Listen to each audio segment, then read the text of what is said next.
You're listening to Brandon Sports Talk, interviewing professional athletes and Paralympians and Olympians. And now for your professional athlete interview and your host, Brandon P.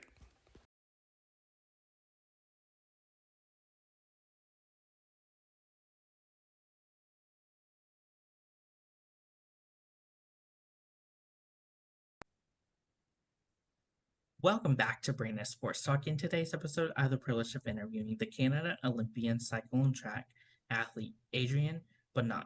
How are you doing today? I'm good. How are you? I'm doing good.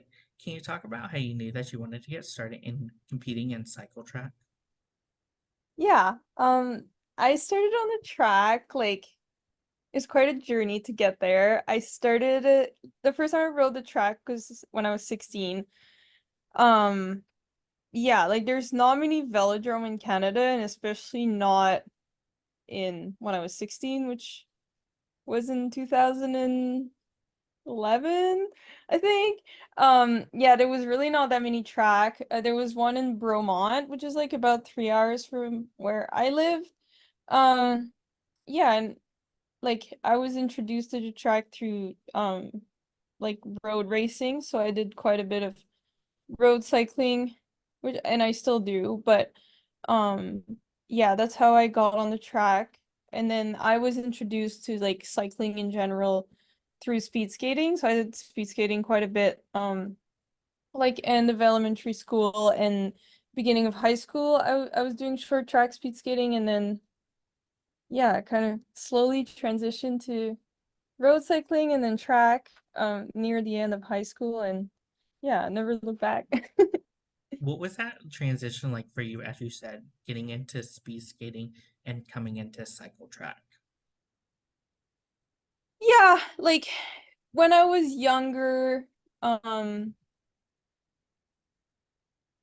I was doing speed skating, and then the club that I was in, because we couldn't really do it in the summer, obviously. It's a winter sport. So our club decided to start a small cycling club so we could still be together, like the team could still be together, and we could train during the summer. So that's kind of how I started doing cycling. And then actually I didn't like cycling as much as speed skating. I was really passionate about speed skating, but I started having a knee injury. I think it was that time in your life when you're a teenager and you just grow so fast that your joints don't keep up. Um, so it was just I couldn't really, the only sport I could do that didn't hurt or wasn't getting me more injured was to um to bike. Like it was to cycle. So especially at that age, when you're 14, 15, you just want to you don't want to do rehab. You don't want to be at the physio all the time and be sidelined from your sport. And cycling was one thing that didn't bother me at all, and that I could race and have fun and be with my friends. So that's kind of how the transition went. And then yeah, I kind of had to stop speed skating just because of the knee stuff. But at the same time, I'm glad, you know, glad it happened that way, because now I am really passionate about cycling. And even though it took a little while to get into it, yeah, I love it. When getting into the sport of cycling, how did you know that you wanted to be a track cycle versus a road cycle? Hmm. That is a great question. It definitely took a while to figure out. I think it was I was I had a certain like physiological ability for the track. Um, on the track, my event that I do team pursuit, and it's around 4 minute. Um, and I had this kind of good VO2 ability to push like high power for that like minute to like 4 or 5 minute range. So it's like you like what you're good at the same time. So like it was it kind of transitioned. Like I got opportunities to race with the national team on the track, like from a young age, and you just kind of take them as it goes. For like quite a while I did both. Like, well, I think honestly, like up to 2019, I did both.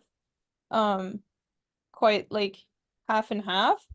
And then with COVID and stuff, like a lot of road racing was canceled, and then it was like, well, the Olympics are delayed, and like, but then there's no other racing, so I'm just gonna focus on that one event that is a team pursuit that I'm gonna do at the Olympics, and that's kind of how it went. I'm slowly getting back into road racing, like, um, yeah, and especially after Paris, like I think I'm looking forward to like something new for at least a couple years, so I'm looking forward to like getting into more road racing. I think it's fun. There's also a lot more like racing opportunity, like on the track, like especially team pursuit, you can race it what, like 3 or 4 times a year versus like if you do a full like road racing calendar, like you could race up to like 40 days a year. So like that's also like a big change, and it doesn't put as much pressure on like one single event. If like, if you only race 3 times a year, it's like you need to be on like for those for sure. So yeah. What was that feeling like getting to make that national team for the first time representing Team Canada? Yeah, it was pretty cool. I remember like I was a junior, um, and we went to Guatemala for like Pan Am Championships. Um, yeah, like it felt pretty cool. Like at the time you don't really know if that's like the highest level that you're gonna achieve. You're like, I might, like I'm a junior and I get this opportunity, but like I know that like once I get into the elite rank, like it's a whole other game and it might not happen again. So it was like cool to get that experience, and like yeah, like it's something I'll always cherish because it was the first time and it was really cool. In 2018, what was that experience like going to the Gold Coast and getting to a bronze medal in that competition? That was really cool. It was my first major game. Yeah. It was my first major game experience. Yeah, it was just really cool to be on the podium of a major game, and like I was still pretty young, and most of my teammates that were there, like they had just coming back from getting a medal in Rio, and it was it was just so cool to learn from them and experience that like that major game, which like does make such a huge difference for, you go to your first Olympics, but when you have that game experience, like even if it's not an Olympic Games, it's a huge like advantage, I think. How's that experience like for you competing in the Pan American Games in 2023?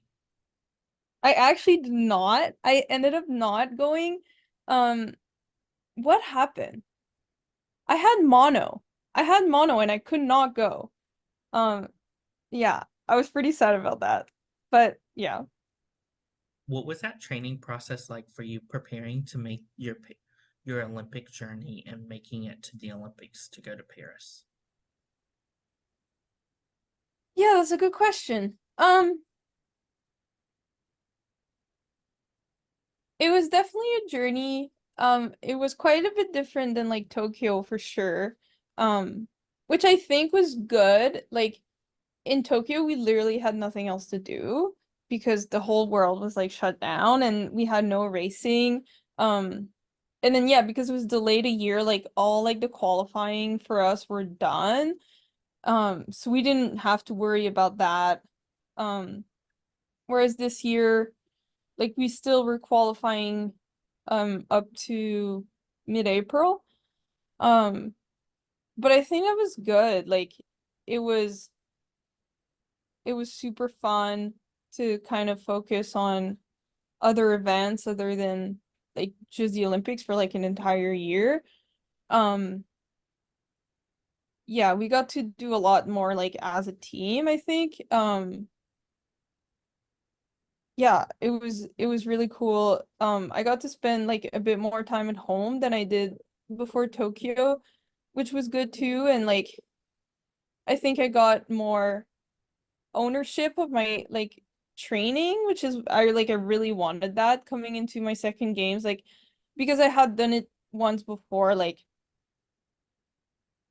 I I knew a bit more like what I needed, and like my coach and I just worked together to like give me what I think I wanted and needed in training, and that made it a lot more enjoyable because I really had um like confidence in the plan because it came from me in a way. So I really enjoy that. Yeah. For my listeners that don't know, how do you compete in cycle track? Yeah, it is a crazy sport. There's a lot of different events. I do the endurance events and particularly the team pursuit. So maybe I'll say that because that's my event, but there's so many different events. Um So yeah, I do team pursuit. It's 4 kilometers and there's 4 riders on the track, like all from the same team. So Team Canada has 4 riders on the track at the same time. And we take turns at the front. Because when you're at the front, it's like a lot harder because you kind of have to like cut through the wind. Um, so you'll usually do like a couple laps at the front, and then you'll exchange in the corners. You like go high up and then back down in the line. Um, and we each take turns at the front. You'll usually see the front like a couple times. It'll be like more than once. Um, the time is taken on the third rider, so you are allowed to lose a rider during the race, which most of the team will. Like it's a good kind of strategy to like use someone's like resources and speed like a bit earlier on in the race and then like so other people can rest and then you kind of get rid of them. Um yeah, and then we go through 3 rounds. The first one is qualifying, so the first 18 go through, and then after that it gets a bit complicated, but if you're top 4, you they race against each other. So like in the second round, you'll race another team, and then for the top 4, they have a chance to go to the gold medal round, um, if they win their rounds. And then for the rest, you compete for time, and then the best 2 times go to the bronze medal final, and then you race that. So you do a total of 3 rides if you like go through, um, if you qualify after each rides. Yeah. For you, what was that feeling like making your first Olympic team? It was pretty cool. Like it was really awesome. I think what was the coolest part was just to like being able to be on the same team as girls that I've like looked up to my entire career. So like Jasmine, Georgia, Allison, Annie, like I've looked up to them since I'm like young, and to be able to like race with them was um it was pretty cool. It was really special. And then just to like actually achieve a dream that like you wanted to do like ever since I don't even remember like when I first started dreaming about going to the Olympics because like it's been so long and it's been like way before cycling. Like every sport I was doing, like whether it was like soccer, like when I was like 5 or like gymnastics, like I've always wanted to go to the Olympics and I guess it just kind of stuck with cycling. Um, but yeah, like to be able to actually do it is pretty cool. What was that feeling like for you going to Tokyo in 2021 and getting to compete for the first time at the Olympics? Yeah, it was really cool. Like, um, because we're a team of 5, but only 4 can compete at the same time. But between rounds, you're allowed to change riders. Um, so I didn't make the team for the qualifying round. Um, but like unfortunately, like that round didn't go as well. We didn't like perform as well as uh like the team didn't perform as well as we wanted to. So I was kind of called up to replace one of the rider and yeah, like it was just I think for me it was just special to like be able to help my teammates that I've looked up to for so many years like achieve what they wanted to achieve and I knew that like all of them was it was like their last race. They were all retiring after. So it was like I don't know. Like I just remember racing my heart out just to like make sure that the decept like how yeah, like I didn't want them to be disappointed. Like the first qualifying ride was pretty disappointing and I just like wanted to make sure that they would end up on like a happy ending for them and that's kind of like what motivated me through the whole like kind of tournament. Um yeah, like and it was just so cool to be able to race alongside them like at the Olympics. Because like I remember watching them on TV like when I was younger, doing that. So What were some of the things that you were able to accomplish at Tokyo during your first Olympics? sorry. What were some of the things that you were able to accomplish at your first Olympics at Tokyo? Yeah. Yeah, Tokyo is really special. Like we ended up 4th, which was a bit disappointing, but also like a pretty big like achievement. Like I have, even though like I don't have a medal to show it, like I'm like I have nothing but pride about what we did in Tokyo. We ended up with like a new national record, which still stands. Unfortunately, we wanted to get it in Paris, but we didn't. Um, but that was like really cool and it like we really proved to ourselves like what we were capable to do as a team. Um, yeah, so I think just that like yeah, it's something I'll cherish forever for sure. How was that feeling like making your second Olympic Games and going to Paris in 2024? Yeah, that was pretty cool too. Um, sometimes like I didn't know if I was gonna make it. Actually, like I before Tokyo, I kind of thought that that was it. Like I didn't know if I wanted to keep going. And I remember racing in Tokyo and literally the next morning, like I told my coach, I was like, this was so cool. Like I want to do this again. And that like really sort of motivated me for the next like 3 years, like having like knowing what it was like to race at the Olympics and like wanting to do it again and to like I think getting the opportunity to this time like to race in front of a crowd and like friends and family like which is something we didn't get to do in Tokyo. Like that was quite a big motivator. Um and yeah, like there's not that many people in that can call themselves like a 2 times Olympian. So I'm really proud of that. Um I told myself I was gonna be done after this. And then when I showed up to Paris, I was like, I could do this for another 4 years, I think. This is pretty cool. So we'll see what happens. But um yeah, it's just so great. It's something so like magical to just be at the Olympics. I don't know if I could ever stop. While at Paris, what was that feeling like having the fans and your family behind you while competing? Yeah, it was so cool. Um, it was really cool. Like my mom came.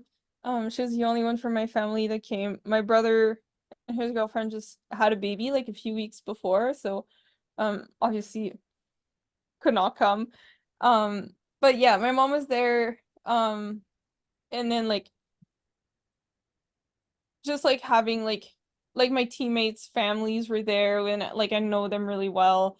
Um, my strength and conditioning coach from home came. It was like so nice to see him in the crowd. And then my friend Haley, she's a rower. So she was also racing in Paris. Her competition were earlier. She got a silver medal, which was pretty cool and inspiring for me for sure. And then she came and watched like all of my racing. So it was cool to see her in the crowd. And she was so funny because like after every race, she would tell me, she was like, "Did you hear me?" And I'd be like, "No, I did not hear you." Like this velodrome is so loud. There's like, I don't know what, like 5,000 people in there, like in this like box. Like I did not hear you.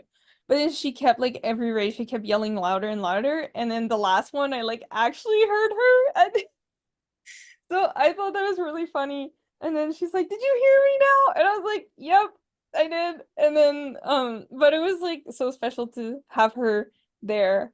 Um, yeah, that was cool. Of course, what does it mean to you to be a two-time Olympian? Yeah, it's really cool. Like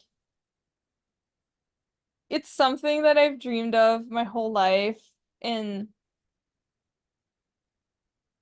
it's pretty special to have like achieved that. Um, it's funny, like sometimes like especially now, and then like I just got home too. Um, I like stayed in Europe for a bit for a trip. But like ever since I got home, like people are so excited about it, and it's funny because in my head I'm like it's just a bike race. Like I just did another bike race. Why is this so exciting? But like to see everyone being like so excited and like also like knowing that like I could make, I don't know, just like with my passion and inspiring other people, like I can make a difference in like other people's life. Like if I can use that, like to help people out or to like inspire people, I think it's pretty cool. Like on my way back home, I had like a really long layover and I started chatting with this like dad and his little girl that are from where I live. They were waiting for the flight too. And like she was so cute and she absolutely loved it. Like she like couldn't believe that she had like an Olympian sitting there like in front of her. Um and then she told me she was kind of scared of riding her bike with two wheels and she still had training wheels on. And so like I offered to like go help her like give her lessons when we came back. She could like ride on two wheels and like honestly like yeah, like if I can inspire this little girl or like anyone else to like follow their dream, like it doesn't need to be the Olympics, like it could be anything, but yeah, like I think it's a good like vessel How does it for how does it feel to have OLY behind your last name and being known as an Olympian? yeah, it's weird. Like again, like I just feel like I just did another bike race, like that's just what I do. Um, but yeah, I know it inspires people and it is pretty cool and it does like make you part of like a community, which is also like really cool. What is that like getting to meet your fans and having them ask for your autographs and photos with you? yeah, again, like I find that weird, but I think it's like if I can if I can inspire them to be to follow their dreams and be the like best version of themselves, like I will do it any day. But like yeah, I find it's like I'm like I just ride my bike like how yeah, but I know it is inspiring to people and I find that cool. I find that like inspiring myself. What was that feeling like at the Olympics that you had that "Mama, I made it" moment? Yeah. Again, like it's something that I wanted to do my entire life, like even before I knew like cycling was a thing. Like I can't remember how long I've wanted to be an Olympian. Um, and like again, also like my parents, like my mom has like supported me through it all. So we kind of did it together in a way. And it's just so special to have her there. And I think, yeah, she loved it too. She was so sad she couldn't come to Tokyo. And yeah, it's just so cool. We did it together. So For you as an Olympian, what was that feeling like standing beside the Olympic rings and getting to know that all of your hard work paid off? yeah, it is. It is so special. It's like a relief, um, that like you can achieve something you set your mind to. Even though like at times it totally seemed impossible. Like, um, yeah, it's just like a really cool moment.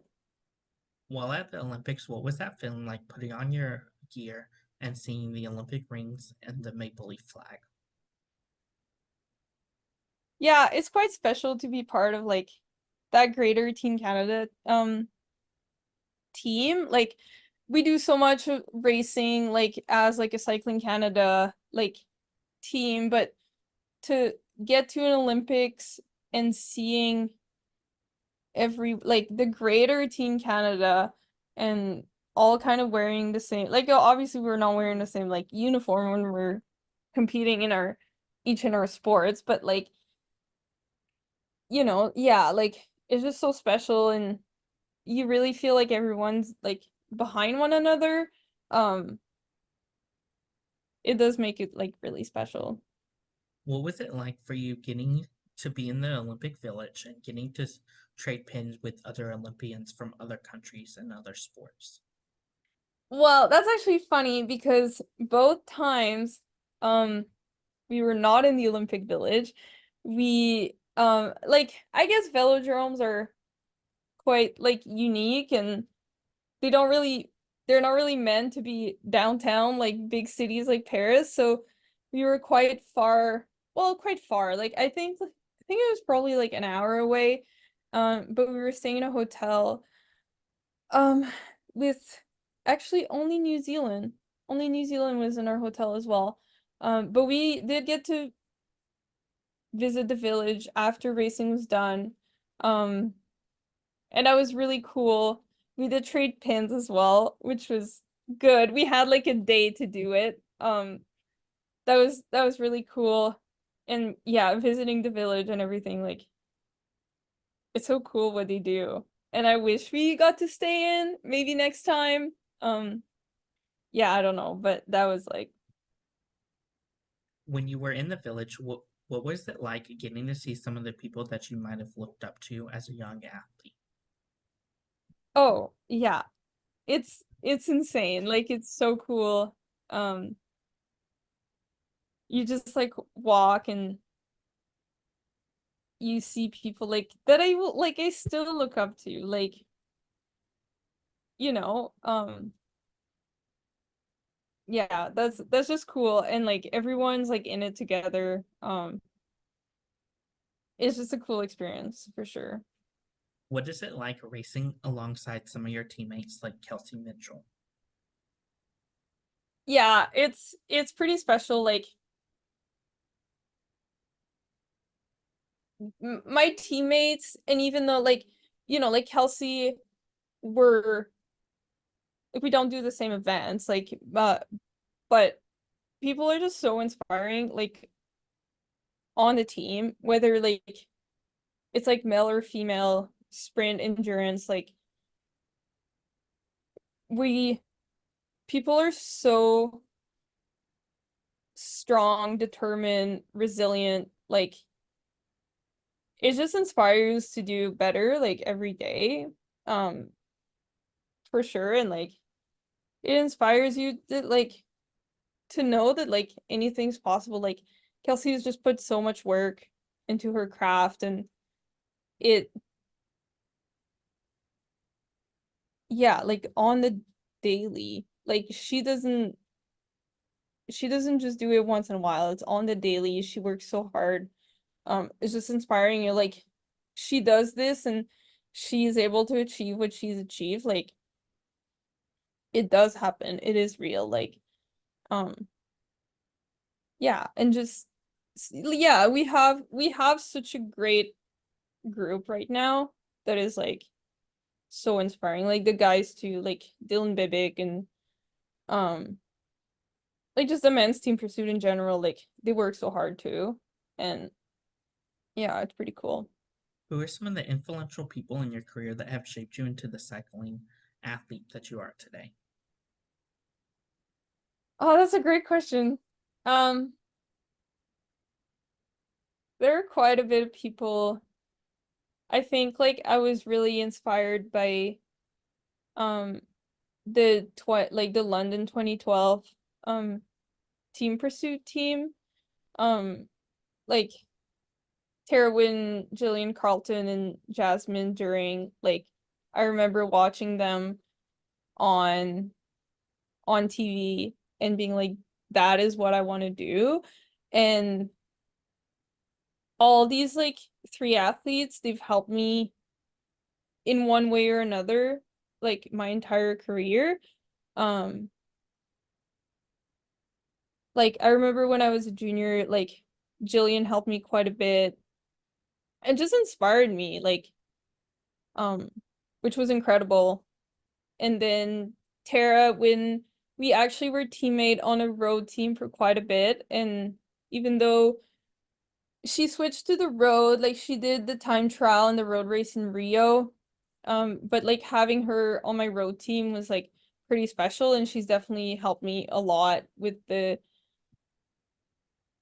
like the team pursuit and the track part of it. And then Jasmine, she was on my team in Tokyo, and that was just like that was so incredible. Like she's so strong. Um, she's so motivated, she's so determined, like she's an incredible like person and athlete. And to be able to like watch her in 2012 and being like, this is what I want to do, and then to be able to race with her at my first Olympics, like that was so special. What was that feeling like getting to receive your Olympic ring and having the Canada Maple Leaf flag on it? Sorry. What was that feeling like getting to receive your Olympic ring? Oh, yeah, that was nice. It actually took um quite a bit. I think it was like a COVID thing. Um, we didn't get it for like a year.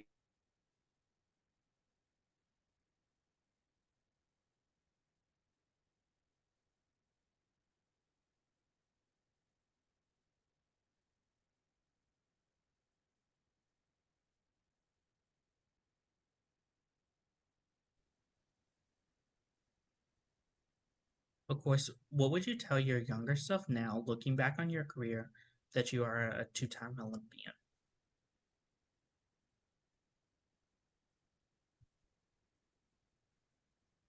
Yeah, like that's a great question. Like I think just like keep pushing, follow your dreams. Like if you're passionate about something, like just keep doing it. Honestly, it doesn't really matter if you're good or like naturally good or bad at it. Like hard work does pay off.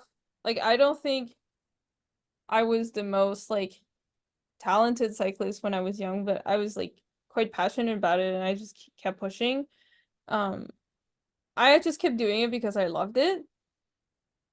And yeah, like passion brings you far, and you might as well, like, you're gonna live anyways. Like you might as well do something you love and give it your all, I think. What are some of your future plans in the sport of cycling moving forward? That's a great question. I really, really thought I was done after Paris.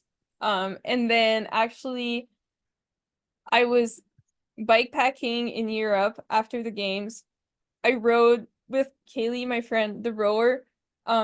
We rode from Paris to Spain to Girona in a week, which is 1,000 kilometers. It was quite hard, but it was so fun. It really reminded me of how much I love the sport. Just to be able to do it like in like I don't want to say a fun way because I do think training is fun, but like in like a non-structured like kind of like more free way of training and enjoying it, by like traveling on your bike. And actually, like during the bike trip, I got an email saying I was selected for Worlds, which are in October, and I kind of had 24 hours to decide whether I wanted to go or not. And I think they were like giving us this opportunity to say that we didn't want to go just because it is quite close to um after the Olympics. And I was like, I asked my friend, I was like, I really think I want to go. Like, and I had like already like registered for school. Like I'm starting school this week and all of this, and I was like, all right, like I'll contact the school. I'll see if I can like miss a couple weeks of school so I can go to World. And all worked out.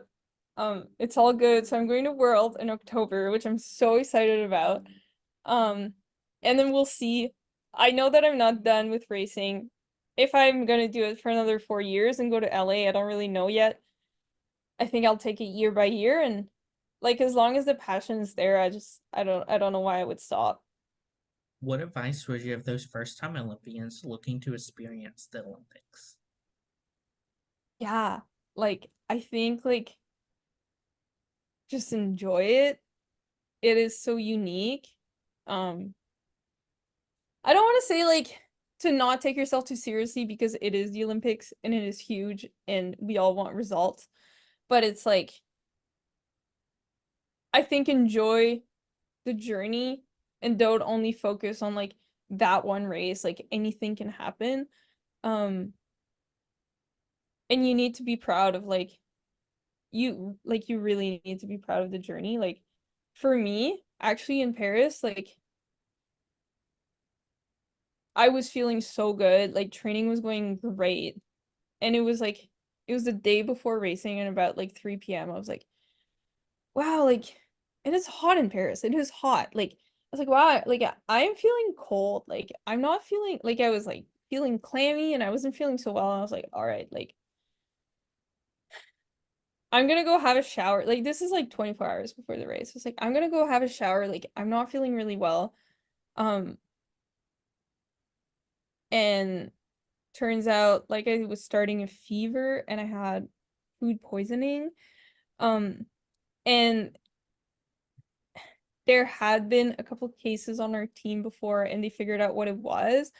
So in a way, like fortunately, they kind of assumed that that's also what I had. So I had like the doctor delivering me antibiotic like within a couple hours. Um, so I was able to like start feeling better right away. But it's like obviously like I don't think I raced to my best abilities. Like I, you know, I had a fever and like you have food poisoning, like I emptied myself. um and it's like but as much as like I really did not get the result that I wanted and I didn't perform at my best, and I wish it did not happen that day, like the day before racing, but anything happens, and like if I had put all of my focus just on like that one day and didn't enjoy anything that I did in the like 3 years before, Like it just wouldn't have been worth it.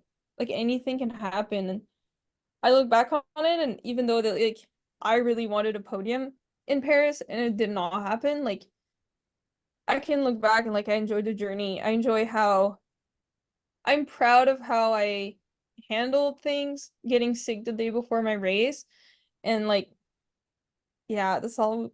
I don't know. That's just yeah. That's great advice. Where can my listeners find you on social media? Yeah, I'm like mostly on Instagram. I mostly only use Instagram. It's just my name, like Ariane Bonhomme in one word. Yeah. Thank you again, Adrienne Bonhomme, for your interview and best luck in your future as a Canada Olympian cycling track. Thank you. You can find Brandon Sports Talk on Instagram at Brandon Sports Talk, Twitter at Talk_Brandon, and you can find me on YouTube at Brandon Sports Talk. Don't forget to like, comment, and subscribe. Thank you again, Adrienne, for your interview and best luck in your future. Thank you. You've been watching Brandon Sports Talk. Please feel free to like, share, and subscribe to Brandon Sports Talk on social media and on YouTube.